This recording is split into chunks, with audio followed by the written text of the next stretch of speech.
Like it's somebody accused me the other day of saying that if I want to live like a simple, peaceful life, then that's my issue or my problem. And for the most part, I think it goes without saying that it kind of is my problem, but it's also important to know that I don't see it as a problem, right? I would prefer living a life that does not have a lot of friction, a lot of moving parts to it, because if there's a point to all of it where I know it's a must for me to, earn some money or to sustain a certain way of living amongst other people in the same environment, then okay, whatever, like, sure. But if I don't have to, I'm not going to go out of my way to comply. And I think that's important.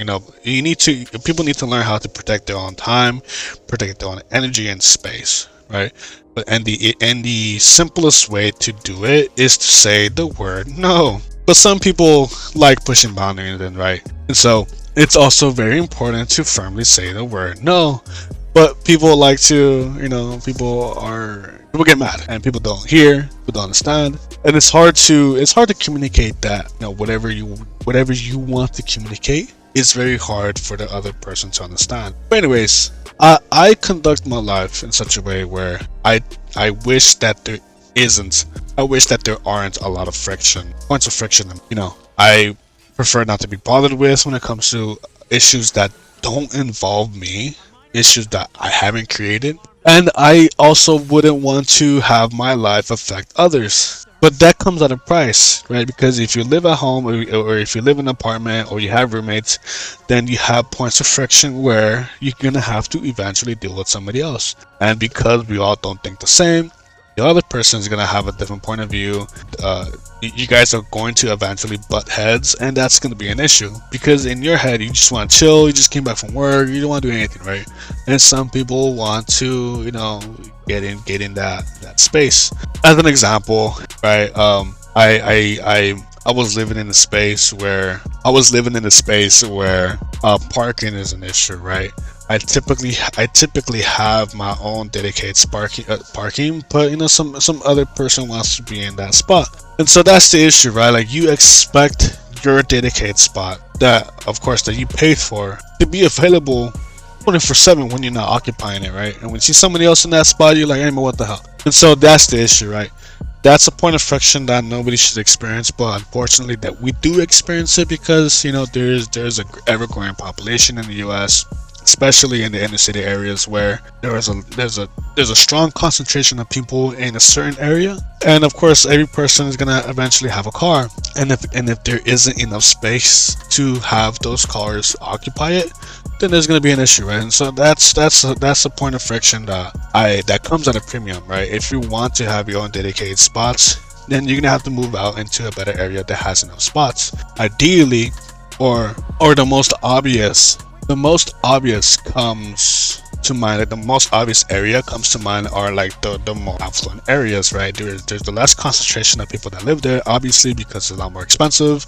It filters out certain people. And so if you want to move out to that certain spot, you would have less people around you to bother you. You have more open space for you to occupy. Like, as an example, if you want to walk to a certain place to another, then there's not going to be people around.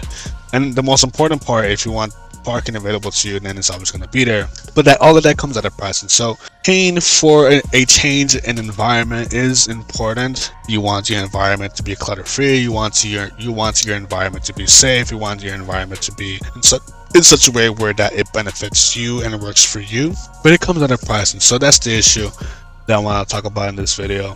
How do we better our environment in such a way where we are more prone to be more productive, whether it be relaxing at the end of the day, or we have more of a peace of mind to produce something or to do something that will contribute to our betterment. And we have the other side to it. How much time, how much resources are you willing to pour into bettering your environment? So the number one way to better your environment is kind of like I just said. If you work a lot, if you drive everywhere because you kind of have to, then you want your space to be available, and so that's the thing. And so I always find it. I I always find it's really stupid for people to argue about parking. But I kind of get it too, right? It's been a long day. You just want your parking to be available at the end of it, right? And I get that part. It also happens to me. It's just best not to fight about parking because it's just something very stupid, right? But of course, certain people have this, pride, ego, like alpha type of mentality. So certain people just get mad, right? But if there's a way to pay a premium to get out of it, and let's do that instead, right? There's no need to exacerbate or blow things out of proportion, as they say. So the second topic is simple, right? Like, say you're in an area and you want to optimize it, right? Your room. If you have a roommate, then that's tough. But let's start really small, like your desk, right? Say you live in a college dorm. You have a desk. The best way to be productive on that desk is to have it free of clutter as possible. In other words, you have a desk. You need your desk to be free of paper, free of all random crap. You want it to be available for you to put your hands on it, stretch, and not hate anything, right? I mean, I'd also argue that it's more of a psychological thing too, right? If you come back to your dorm and you see like a cluttered desk, you see like an unmade bed, it just feels bad. It feels wrong. You're like, what the hell? I'm coming back to this. It's better to come back to a made, well-tended bed and an empty desk for you to just put your laptop, put your stuff on it, and then organize it later, right?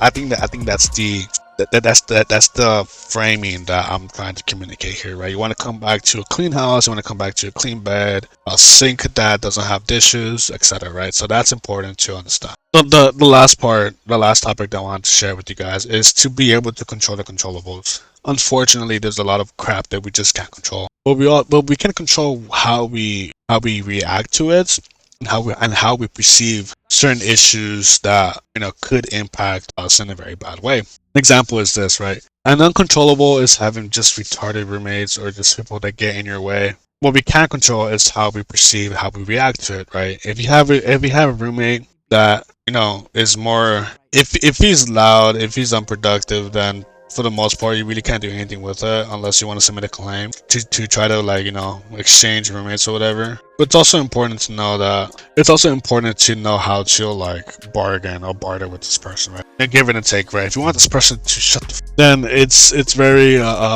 possible that you kind of have to negotiate with this person, right? You can't just tell them like, hey man, change how you is, man, because I'm not liking it, right? But at the same time, you're gonna have to give something. For that, you have to understand what are his pain points that you're not liking or that he's not liking. I mean, let me rephrase. What are certain things that you do that he doesn't like, right? And try to communicate with that. And of course, there's always a good way to. It's always a good thing to be civil about things. But sometimes, if certain people are just dumb, then they are going to do them. In a college dorm environment, I'm hoping that everybody's busy studying or at least keeping busy, because that's how certain people keep saying. But the main point of this topic is to be able to control your emotions and try to have a good outlet for the ones that are close to being bottled. The last thing you want is to explode. And so with that, I end my video.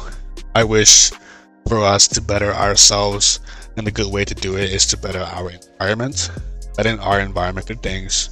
One, you could pay to be in a better area. Two, you can keep your current area as clean as possible. You don't want to return into and it's a mess. And three, be able to control the controllables, control your emotions, control how reactive you are to certain things. And so with that, I end my message.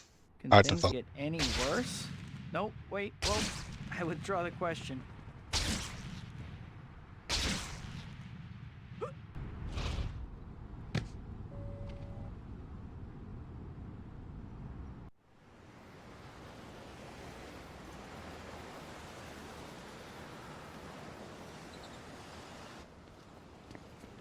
Aunt May, sorry I'm late.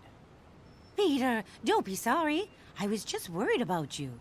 Thank you for taking the time to help me. It's no problem, Aunt May.